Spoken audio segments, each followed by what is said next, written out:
మొండితనమైన ఎర్ర shoes. Karen ఒక అందమైన అమ్మాయి. ఒకానొక కాలంలో ఒక దూరమైన ఒక ప్రపంచంలో తను సంతోషకరమైన అమ్మాయి. వాళ్ళ అమ్మతో ఒక చిన్న ఇంట్లో ఉండేది. తనకి ఏ విషయం గురించి ఆసక్తి ఉందో దాని గురించంతా ప్రశ్నలు అడిగేది. అమ్మ, ఆకాశంలో ఉన్న చిన్ని చిన్ని దీపాలేంటి? క్యారెన్, అది నక్షత్రాలు. ఈ భూమి మీద ఉండే వాళ్ళంతా ఒకరోజు నక్షత్రాలుగా వెలుగుతారు, ఎప్పుడు ఆకాశంలో మెరుస్తారు. క్యారెన్ దగ్గర ఒకే ఒక బొమ్మ ఉండేది, ఒకే ఒక బట్టలు, ఇంకా ఒకే ఒక చెప్పులు. అది నగరానికి వెళ్ళేటప్పుడు వేసుకునేది. వాళ్ళ అమ్మ చెప్పుల్ని అలంకరించింది, కానీ అది చూడ్డానికి ఏమీ బాలేదు. కానీ తన దగ్గర ఆ ఒక్క చెప్పులే ఉండేవి. ఒకరోజు క్యారెన్ వాళ్ళ అమ్మకి ఆరోగ్యం పాడైంది. అప్పుడు క్యారెన్ నగరానికి మందులు కొనడానికి వెళ్ళింది. వెళ్లేదారిలో ఒక పెట్టెలో తనకి ఎర్రటి రంగు షూస్లు దొరుకుతాయి. క్యారెన్ దాన్ని ఇంటికి తీసుకెళ్లాలని తీసుకెళ్ళింది. అది చాలా మెరుస్తూ ఉంటుంది.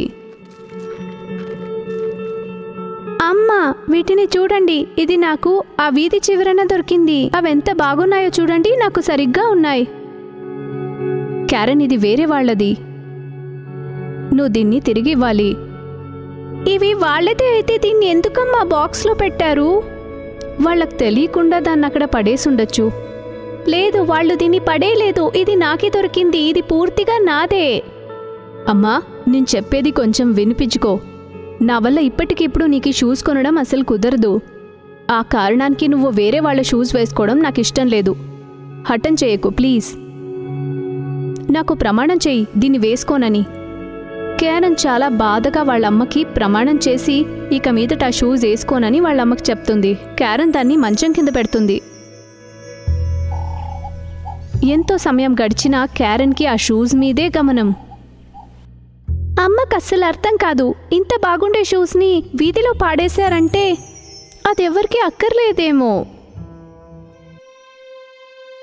అనారోగ్యం కారణం వల్ల క్యారెన్ వాళ్ళమ్మ చనిపోతుంది. క్యారెన్ తట్టుకోలేకపోయింది, కానీ తనేదో విశేషంగా చేసింది. మరుసటి రోజు క్యారెన్ వాళ్ళమ్మ అంత్యక్రియలకి ఆ షూస్ వేసుకుని వెళ్ళింది. అక్కడికొచ్చిన అందరూ ఆ షూస్నే చూడ్డం అస్సలు ఆపుకోలేకపోతున్నారు. తను ఆ ఎరుపు షూస్ ఎందుకు వేసుకుందో అది నాకు చాలా అవమానంగా ఉంది. అది కూడా సమాధి దగ్గరికి. అక్కడ చూస్తే క్యారెన్ తను అస్సలు కేర్ చేయలేదు, ఎందుకంటే తనకు ఆ షూస్ అంటే చాలా ప్రాణం. ఆ సమాధి దగ్గరికి చాలా మంచి ఒక వయసైన ఆమె అక్కడికొచ్చింది. ఈ వయసైన ఆమె చూస్తుంది, ఈ చిన్న అమ్మాయి అనాథగా ఉంటుంది. ఆమెని దత్తత తీసుకోవడానికి ముందుకొచ్చింది. ఓ చిన్న అమ్మాయి, రా నాతో పాటు. నేను నీకు ఉండడానికి మంచి ఇల్లు ఇంకా పౌష్టికమైన ఆహారం ఇస్తాను. నువ్వు పేరు సంపాదించుకోవాలంటే కష్టపడి పని చేయాల్సిందే. ఓ, ఏంటిది నీ చిన్ని చిన్ని కాళ్ళకి? మీ అమ్మగారి అంత్యక్రియలకి దీన్నెందుకేసుకొచ్చావు? అది ఒకలాగా ఉంది, దాన్ని తీసేయ్. లేదు, నాకది ఇష్టం, ఈ ఎర్రటి షూస్ నాది. ఓ చిన్న అమ్మాయి, ఇంత హఠం పనికిరాదు. నేను నీకు వేరే షూస్ కొనిస్తానులే. ఆ ముసలామె చెప్పడం వల్ల క్యారెన్ ఆ షూస్ని తీయాల్సి వచ్చింది. క్యారెన్ ఆ ఎర్రటి షూస్కి గుడ్ బై చెప్పడం నచ్చలేదు. ఆ ముసలామెకి పిల్లలు లేదు. క్యారెన్ని తన స్వంత అమ్మాయిలాగా ముద్దాడుతుంది. తను ఉండడానికి చిన్న చోటు ఇంకా కొత్త బట్టలిచ్చింది. ఇంకా ముసలామే తనకి ఇంకో షూస్ ఇచ్చింది. ఇంకోవైపు క్యారెన్ ఆ షూస్ని అస్సలు వేసుకోలేదు. ఇవి నీలం రంగు, ఇది అస్సలు చూడ్డానికి బాలేదు, నాకు కొంచెం కూడా నచ్చలేదు. క్యారెన్కి ఎన్నేళ్లైనా ఆ ఎర్రటి షూజే నచ్చాయి. రోజులు గడుస్తూ ఉండగా అందమైన యువతి అయింది, కానీ తన మొండితనం మాత్రం అలాగే ఉంది. ఆ వయసైన ఆమె ఎన్ని బహుమానాలు తెచ్చిచ్చినా గాని నాకిది నచ్చలేదు, ఇది నీకోసం చేసింది, దీన్ని నేను తినను, నాకు ఫ్రైస్ కావాలి. క్యారెన్, ఒక్క ముద్ద తిను నువ్వు.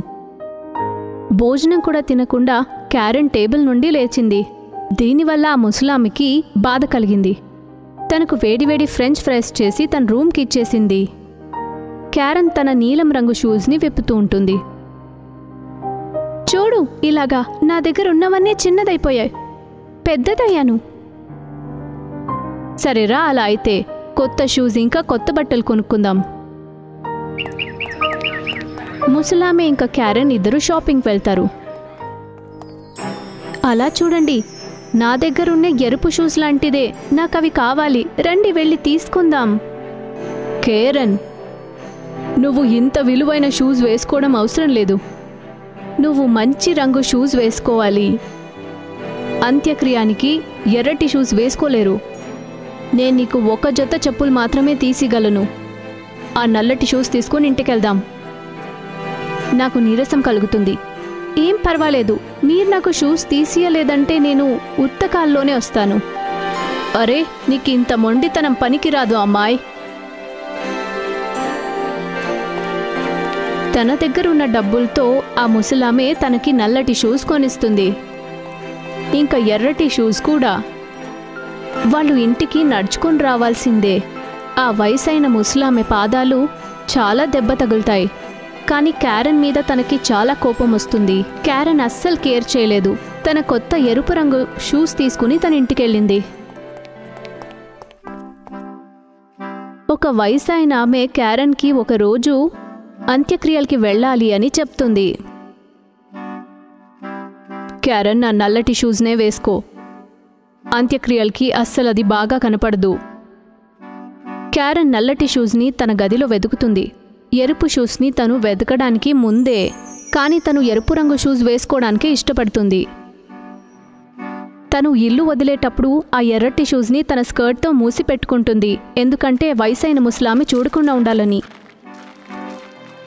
అక్కడెలాగో అంత్యక్రియల్లో అందరూ తన ఎరుపు షూస్ని చూసేస్తారు. ఆమె స్కర్ట్ కింద అది కనపడుతూ ఉంటుంది.